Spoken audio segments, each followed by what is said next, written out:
Title Had I Known As Always at Last. In the red soil village of Asayase, mornings began with the sound of pestles pounding fufu and the call of cocks arguing with the sun.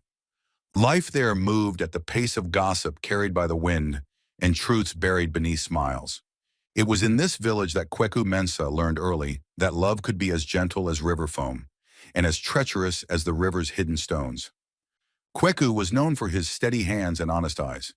He repaired bicycles, mended broken stools, and fixed doors that refused to close. People trusted him. When he spoke, elders listened. When he laughed, children gathered.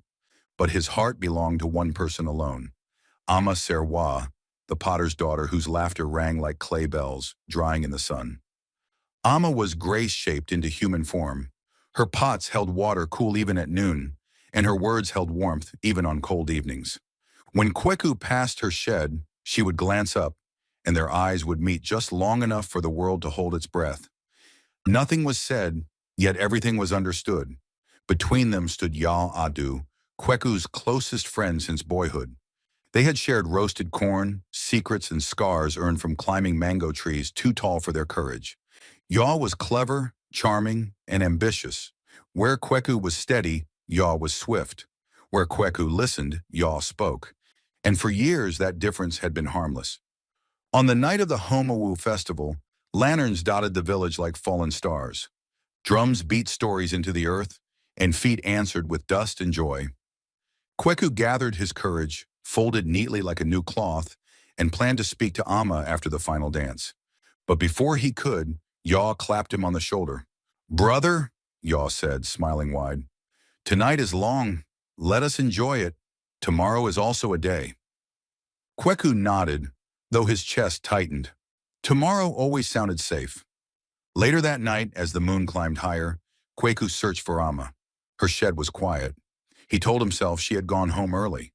Still, something pressed against his heart, like a warning he did not understand. Days passed.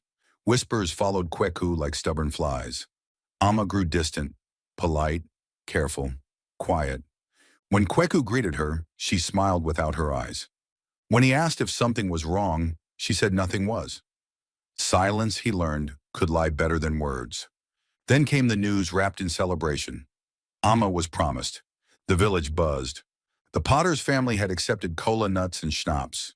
The groom was respected, ambitious, and, when Kweku finally asked, his name fell like a stone into water. Ya Adu.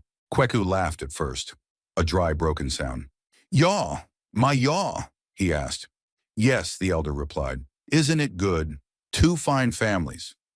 Kweku did not sleep that night. He replayed every moment, every look, every pause. He remembered Ya's smiles, his advice to wait, his sudden errands near Ama's shed.